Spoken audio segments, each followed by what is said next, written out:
Hello, friends.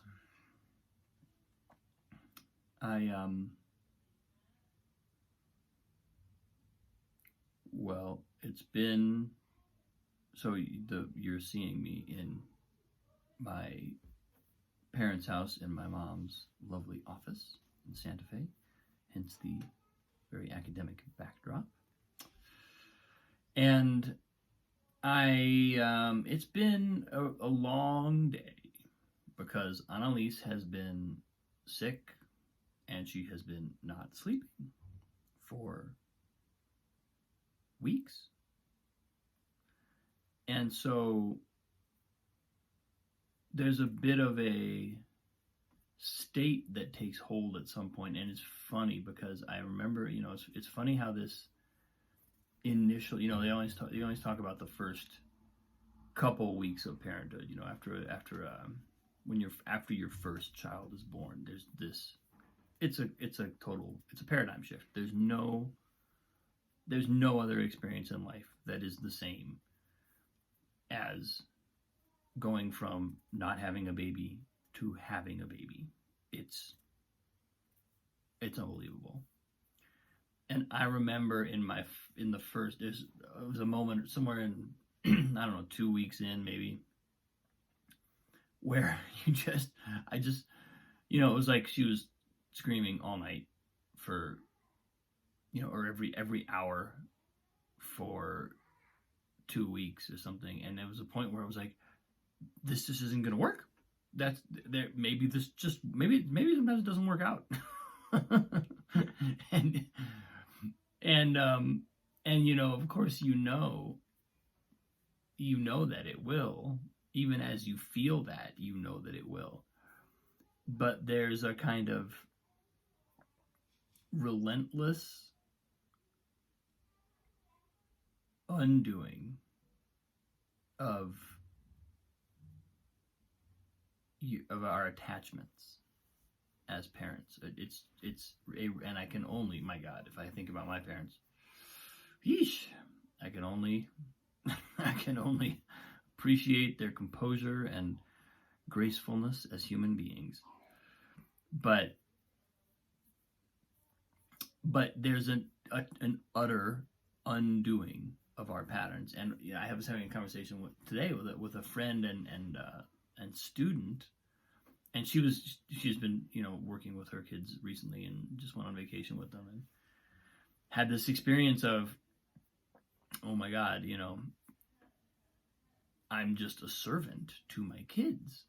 And it was like, I was like, that's how it feels. Sometimes, not always, but there's this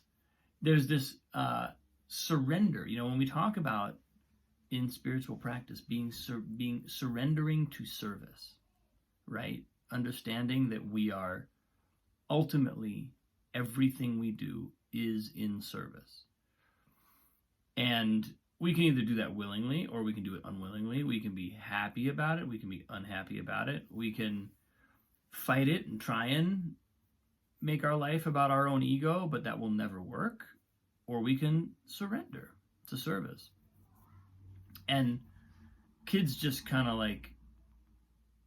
I think, turbocharge that element of spiritual growth, that aspect of our growth. And what I was talking about with my friend today was, kids don't have, at some point they develop the ability to have concerns outside themselves, beyond themselves, and they're developing that capacity all along through childhood. But basically, there's a long period of time where they can't actually be held responsible for anyone else's issues, particularly their parents, because they're still at the point where they're dealing with their own. They're enmeshed in their own development of who and what they are. I remember, it's so funny because I used to remember when people were younger, when I was younger, people would tell me, this is the best time of your life. Enjoy it. This is the best time of your life. And I was always like, what do you mean? First of all, there was this question in my mind, really? Your life didn't get better after this point, that, I don't know, I sort of feel sorry for you, but I'm also a kid, so I'm not articulating it quite so clearly, but there's something very weird about you or your emotional state to be saying that. And also, I remember the experience of being a young person being relentlessly stressful. It didn't mean that I didn't have beautiful opportunities and that I wasn't wonderfully cared for, that I didn't have all of my needs met at all times. It didn't mean that there was anything wrong. It just meant that the state of being a young person and all of the insecurity that comes with all of the unknowns, and we're talking about unknowns in the form of like parts of my brain that hadn't formed yet and that still had to form. I mean, I imagine when I think about, like, when I talk about leaning into the unknown as an adult, I just imagine going back to that state of like still building my brain, or my entire hormonal personality, everything about my personality and my body and my sexual relationship, nothing was formed, and it was all just up for grabs. I mean, so when somebody looked at me and said, "This is the best time of your life," I was like, "What are you talking about? Do you have any idea how intense this is?" And so that's something that comes through now. It sort of, in some ways, it tempers me. It grounds me when I am dealing with my own child who's relentless. But something else that really came through is, this is something that flashed for me today, because I was kind of in it with Annalise, and when I was reading Chögyam Trungpa's book a couple weeks ago, there's a line in it, and I don't think I'm gonna get the whole context, but he basically talks about, I think the context was he's talking about becoming genuinely independent human beings, right? So like what it means to really free ourselves from dependency, which is just also to say liberate ourselves from any codependency that we've established, because codependency is just proclivity to be dependent that two different people kind of share, and they give each other the reinforcement of allowing each other to rely on each other for things that really the other individual should be taking responsibility for themselves. So you get this weird, collusion in transcendence, like collusion in not developing each other. And of course that's horrible for a relationship when that happens, because it means it can't last. It means that the relationship's going to eventually break down, because if the individuals aren't evolving, they're gonna feel that. If we're stopped, and if someone else is reinforcing the part of ourselves that is trapped and reinforcing that trappedness, well, we're in trouble. So anyway, but this was in the context of that, and Trungpa was talking about relieving ourselves from dependency, and the line he uses, he talks about growing up, and then I think it's, he's talking about like spiritual maturity, growing into spiritual maturity being the process of freeing ourselves from the neurotic condition of being someone else's child. And I was like, wow, I had never thought of it that way before, but it's really kind of interestingly true that if every human being is an independent human soul with the capacity to become essentially, for all intents and purposes, what we here on earth would call a deity, to evolve to a level where right now, from our understanding, we kind of just wouldn't get it, and it would look like magic. It would look like some godlike being. really it's just another octave of consciousness where it'll obeying the laws of consciousness just like every other octave of consciousness. But from our point of view right now, they would seem to be like a god.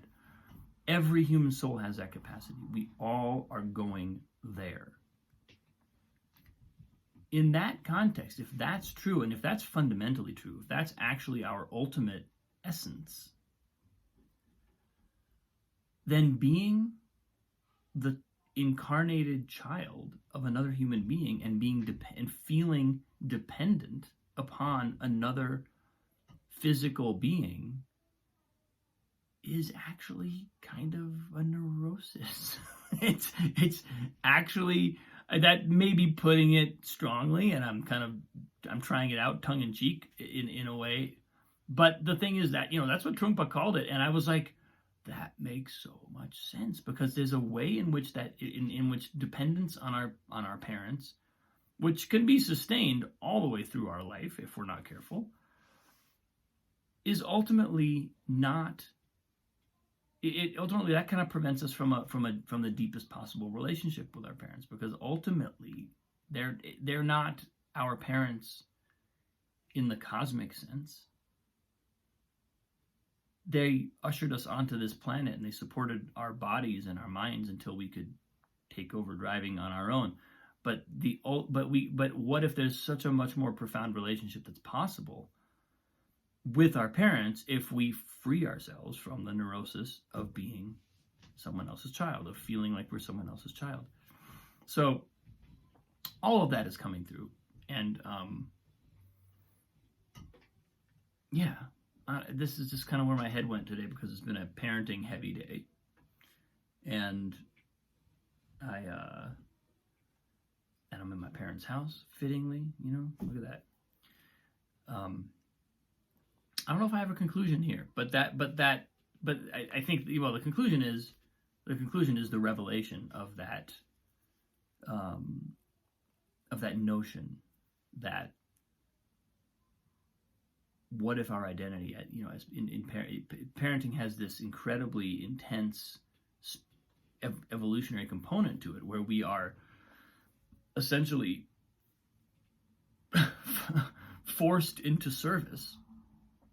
And ideally, we surrender to that service. Ideally, we don't fight it. Ideally, we say, yes, I will do this willingly, even if it's 1 a.m. and you want me to wake up again and be awake with you for 2 hours again for the 20th time in 3 weeks. Ideally, we can actually surrender to that. And what if that's exactly what is called for? What if that's exactly what it's actually about? Right? What if us surrendering, what if our child is actually calling forth in us not simply what they need as a child, which is also there, but also what we need as a spiritual being to evolve more deeply into the state of surrender to service that ultimately has nothing to do, it has everything to do with parenting and nothing to do with parenting. It's ultimately a posture towards the entire universe. So that's what's showing up today. I'm grateful to Annalise for not having slept for days. I actually really am. It's kind of a cool experience. But that's what's coming through today, folks. Thanks for listening. Thanks for watching. So much love. Mwah. I can't wait to see you again. I love this conversation. As always, I appreciate you. Have a great day. I'll see you soon.